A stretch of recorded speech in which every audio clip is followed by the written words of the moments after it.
নমস্কাৰ class 10 ম্যাথমেটিক্সৰ question বেংকৰ দীঘঘাত সমীকৰণ কোৱাড্ৰেটিক ইকুৱেশ্যন তাৰ এমচিকিউ যিখিনি তোমাৰ মাল্টিপল চইচ কুৱেশ্যন থাকে তাৰ আজি আমি কেইটামান কুৱেশ্যন ডিছকাছ কৰিম এগৰাকী ষ্টুডেণ্টৰ ৰিকুৱেষ্ট আছিলে সো মই যিখিনি পাৰো তোমালোকক কথাখিনি বুজাই দিম তোমালোকে চাই ল'বা আৰু দীঘঘাত সমীকৰণ বা কোৱাড্ৰেটিক ইকুৱেশ্যনৰ ওপৰত যথেষ্ট ভিডিঅ' আছে তাৰ আগৰ চেপ্টাৰ ডিছকাশ্যন আছে আৰু বেলেগ বেলেগ কণ্ডিশ্যনত কি হয় ৰুট কি হয় মূল কি হয় সকলোখিনি দিয়া আছে সো সেইখিনি তোমালোকে চাই ল'বা এতিয়া আমি কুৱেশ্যন বেংকৰ এই কুৱেশ্যনখিনি ডিছকাছ কৰোঁ যিটো কুৱেশ্যন বেংকখনৰ তোমালোকৰ এ পাৰ্টৰ একদম আৰম্ভণিতে থাকিব সো ফাৰ্ষ্ট কুৱেশ্যনটো দিছিলে যে চাৰিটা অপশ্যন দিছিলে কোনটো দীঘঘাত সমীকৰণ হয় যেটো একচুয়ালি তোমালোকে কুৱেশ্যনটো দেখিলে বুজি পাবা কিন্তু মই সম্পূৰ্ণ ক্যালকুলেশনটো কৰি দিছো প্ৰথম ইকুৱেশ্যনটো আছিল x * x + 1 + 8 = x + 2 into x - 2 so এই লেফট সাইডে আমি কৰিলে কি পাম x² + x + 8 পাম দেন ৰাইট সাইডে হেতু তোমাৰ a + b a - b formula আছে মই ফৰ্মুলা কৰা নাই ডাইৰেক্ট মাল্টিপল কৰি দেখাইছো যাতে তোমালোকৰ সুবিধা হয় সো হেতু আমি কি পালো x² - 2x plus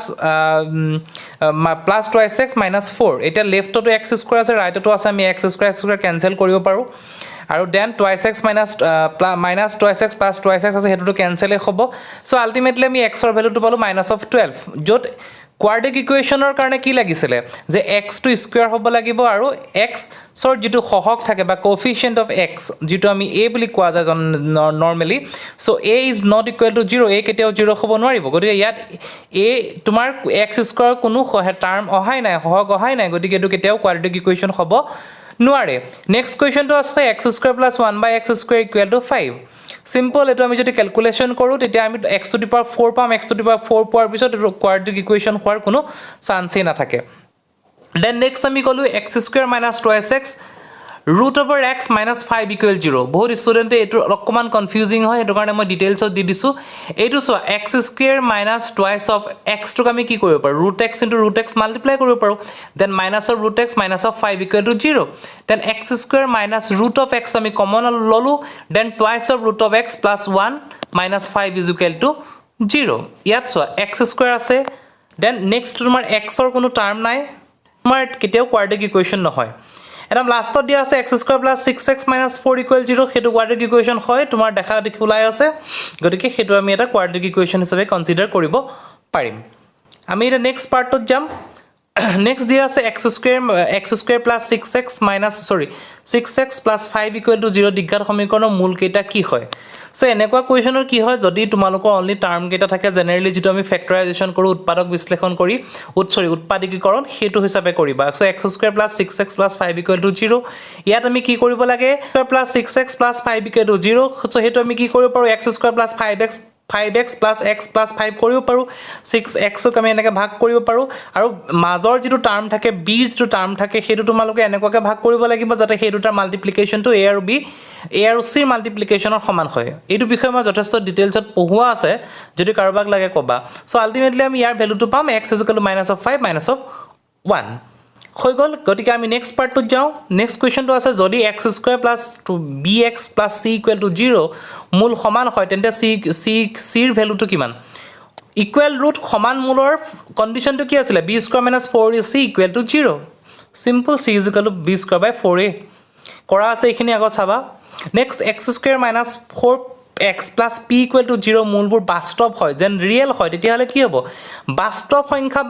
বাস্তৱ মূল বা ৰিয়েল যদি আমি ৰুট পাব লাগে দুটা থাকে real and equal real and unequal আমি ইয়াত যেটো অনলি বাস্তৱ বুলি কৈছে গতিকে আমি দুটা কন্ডিশন কনসিডাৰ কৰিম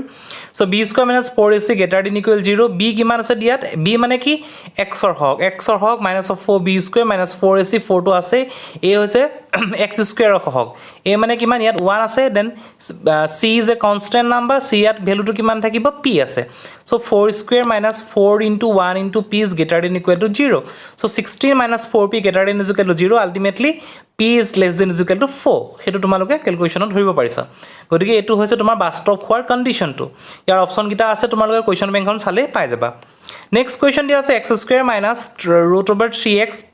√3x - x plus √3 ৰ মূল কি হয় সো ইয়াৰ এতিয়া এই মূলটো কেনেকৈ ওলাবা x² মাইনাস অফ আমি x এটা কমন লম x কমন ললে কি আহিব √3 + 1 আহিলে দেন √3 = 0 ইয়াত a কিমান 1 b কিমান -of √3 + 1 c কিমান √3 তাৰমানে এনসাৰটো কেনেকৈ উলিয়াম x = -b + √b² - 4ac / twice of a বাকিখিনি তোমালোকে নিজে ভ্যালুকিটা পুট কৰি দিবা এনসাৰটো ওলাই যাব যদি নোৱাৰা কবা মই কৰি দিম নেক্সট কোৱেশ্চনটো আছে ax² + x + b ৰ মূল সমান হলে কি হয় বাস্তৱ আৰু মূল সমান হলে এটো বাস্তৱ সংখ্যা হ'ব মূল সমান হলে কি হ'ব b² - 4ac = 0 ইয়াত b ৰ ভ্যালুটো কিমান আছে 1 4 টো থাকিব a ৰ ভ্যালু কিমান a ৰ ভ্যালু ইয়াত a আছে আৰু c ৰ ভ্যালুটো কিমান আছে ইয়াত c ৰ ভ্যালুটো ইয়াত b আছে so 1 - 4ab = 0 so ab = 1/4 next question x = 1 x² + ax + 2 = 0 আৰু x² + x + b = 0 যদি উমৈহতীয়া মূল হয় if x = 1 is the common root of the following equation then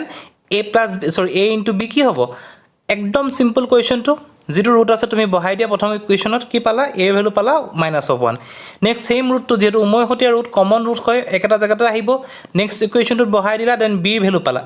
a into b কৰি দিলে এনসাৰটো পাই যাবা ইয়াত বেলেগ কৰিব লগা একো নাই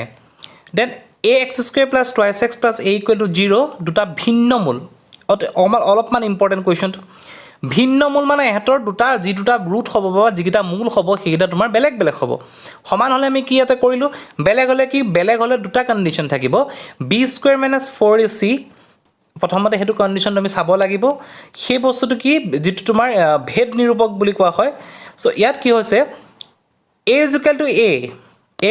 ইয়াত a = a আছে b = কি আছে 2 আছে c = কি আছে a আছে ax² + 2x + a = 0 abc ভ্যালুটো পালো সো আমাৰ ইয়াৰ কন্ডিশনটো কি হ'ব লাগে b² - 4ac সো b² মানে 2² - 4ac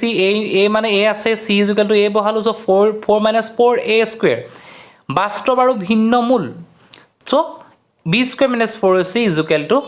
0 ইয়াৰ এই বস্তুটো এটা স্কয়াৰ ফৰ্মত আহিব লাগিব আৰু 0 হ'ব লাগিব সো 4 - 4a² = 0 a এৰ ভ্যালুটো আমি পালো +-1